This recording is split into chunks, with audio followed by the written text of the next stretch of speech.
இன்றைக்கி குரு பூஜைங்க. நம்ம விவசாய இல்லம் தோட்டத்தில் பூத்த பூக்கள் எல்லாத்தையும் பறிச்சுட்டு பூஜைக்கு பயன்படுத்தலாம் வாங்க.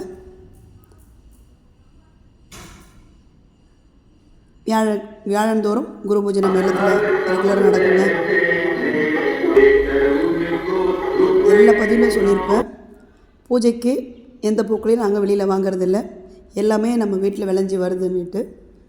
வீட்டுக்கு பூஜைக்கு போக மிச்சம் பூக்களையும் நாங்கள் கோவிலுக்கும் கொடுத்து வரோன்றதும் தகவலும் உங்களுக்கு சொல்லியிருக்காங்க.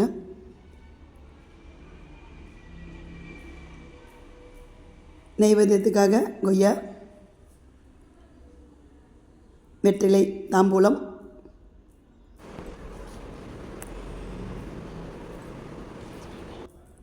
வணக்கங்க. வாங்க நம்ம பூஜைக்கு தேவையான பூக்களை பறிக்கலாம். இன்றைக்கி வியாழக்கிழமை. முதல்ல தேவகுரு அம்சம் நிறைந்த முல்லை பூக்களை பறிச்சிக்கலாங்க.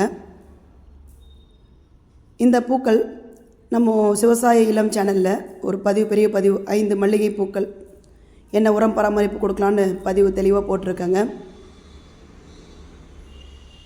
இது ஜாதிங்க. நம்ம வீட்டு வாசலில் வடக்கு தெற்கா, கிழக்கு பக்கமாக வடக்கு தெற்கா முல்லையவும் ஜாதியவும் நம்ம குண்டு மல்லியவும் வச்சாச்சுங்க. அப்படி கேட்டை திறந்து உள்ளே வரும்பொழுது இந்த பூக்கள் பூக்கும் பொழுது அவ்வளோ ஒரு நறுமணமாக இருக்குங்க. நேர்மறை ஆற்றலில் இல்லத்தை வைக்கணும்னு பல பதிவுகளை உங்களுக்கு சொல்லிகிட்டே இருப்பேன்.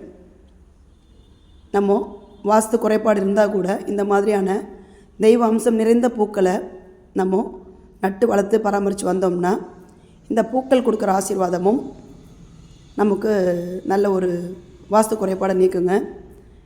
மல்லி சீசன் இல்லைங்களா, அதனால் பூக்கள் கம்மியாக இருக்குது இன்றைக்கி. இருந்தாலும் மொட்டுக்கள்லாம் நம்ம சீசன் பார்த்து வரதில்லை. எப்போவுமே மல்லிகை நம்ம வீட்டில் 1-2 பூத்துட்டே இருக்கும். செவ்வாய் காரகத்துவம், செம்பருத்திங்க, முருகன் அருள், சூரியன் கடாட்சம், கிழக்கு பக்கமாக வச்சு வளர்த்து வரணும்னு பல பதிவில் சொல்லியிருக்கேங்க. பறிச்சிக்கலாம் வாங்க.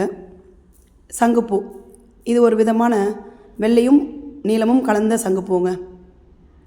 அதையே நம்ம பூஜைக்கு எடுத்துக்கலாம். நித்திய மல்லி, நித்தமும் சீசன் இல்லாத பூக்கிற பூ நம்ம நித்திய மல்லி ஒன்று தாங்க. நம்ம இல்லத்தில் 3 முழத்துக்கு மேலே தினமும் பூக்குங்க.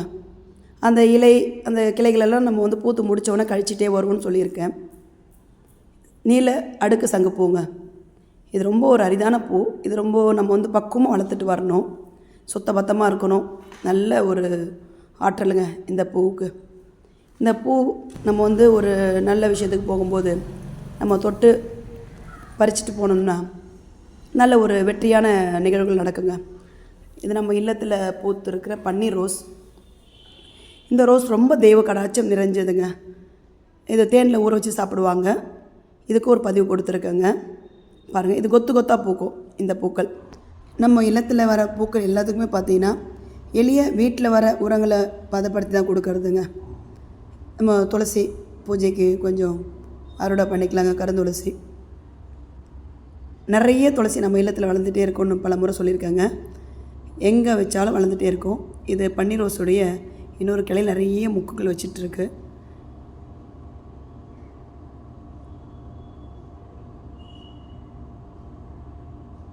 துளசி வாசு தோஷத்தை நீக்கக்கூடியதுங்க. இது திருநீற்று பச்சிலை. நம்ம இல்லத்தில் சிவ வழிபாடு நிறைய நடக்கும்.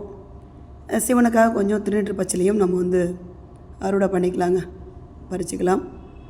நல்லா பச்சை பசேல்னு இருக்கும் பாருங்கள். இதான் சப்ஜா விதைங்க. இதில் தான் சப்ஜா விதை எடுக்கப்படுது. இந்த ஃபாலூடா ஐஸ்கிரீம்க்கு உபயோகப்படுத்துகிறாங்க இல்லைங்களா, அந்த வகையான விதை இந்த திருநீற்று பச்சிலை, விபூதி பச்சிலை.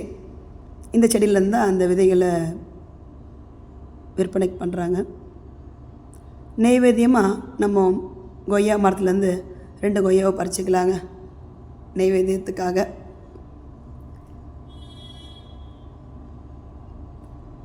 தாம்பூலம், பூஜைக்கு நிறைவுக்கு தாம்பூலம் வைக்கணும் இல்லைங்களா, வெற்றிலையும் எடுத்துக்கலாம். பாக்கு மட்டும்தான் நம்ம விளைய வைக்கலை, அது கடையில் தான் வாங்குகிறோம். கொட்டைப்பாக்கு தாம்பூலத்துக்காக. ஒரு நாள் நம்ம குரு பூஜைக்கு அந்த பூஜை அறை ஃபுல்லாகவே வெற்றிலை அலங்காரம் பண்ணுவோம். இது நம்ம இல்லத்தில் அருகம்புல்லுங்க. நல்ல பச்சை பசையில் இருக்கும். நம்ம கோமாதா வந்தாங்கன்னா அந்த தொட்டியில் வாய் வச்சு எல்லாத்தையும் சாப்பிட்ருவாங்க. அது சாப்பிட போக மிச்சம் வளர்றது தான் திருநீற்று பச்சிலை. இது நம்ம இல்லத்தில் தினம் பூக்கிற நித்திய மல்லிங்க. விடியற் காலையிலேயே விநாயகர் கோவிலுக்கு எல்லாத்துக்கும் பறித்து வச்சாச்சு மிச்சம் இருக்க பூ. நம்ம சங்குப்பூ பறிச்சதுங்க, அதிகமாக பூக்கும், பறிக்கிற நேரம் இல்லை. இது நீல கலரு, நல்லா ஒரு பூ வச்சா கூட நல்லா பிரைட்டாக இருக்குங்க. ஜாதி மல்லி, முல்லை, நெய்வேத்தியத்தில் கொய்யா, தினமும் 50க்கும் மேற்பட்ட பூக்கள் தாங்க நம்ம இல்லத்தில் பூக்கும். 3 வகையான செம்பருத்தி வச்சுருக்கோங்க. இது ஆந்திராவிலேருந்து கொண்டு வந்த ஒரு செம்பருத்தி ரகங்க.